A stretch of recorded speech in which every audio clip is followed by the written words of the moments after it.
ആരായിരുന്നു doctor surely Vasu? മരിച്ചവരുടെ നാവായിരുന്നു surely Vasu. ബലാത്സംഗത്തിനിരയായ നാടോടി പെൺകുട്ടിയുടെ മൃതദേഹം കണ്ട് പോസ്റ്റ്മോർട്ടം ടേബിളിന് മുന്നിൽ പൊട്ടിക്കരഞ്ഞുപോയ അമ്മയായിരുന്നു അവർ.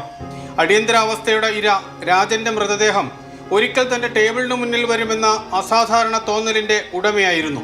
അങ്ങനെ വിചിത്രമെന്ന് തോന്നിക്കുന്ന അനേകം സവിശേഷതകളുള്ള വ്യക്തിത്വമായിരുന്നു ഡോക്ടർ ഷർലി വാസുവിൻ്റേത്.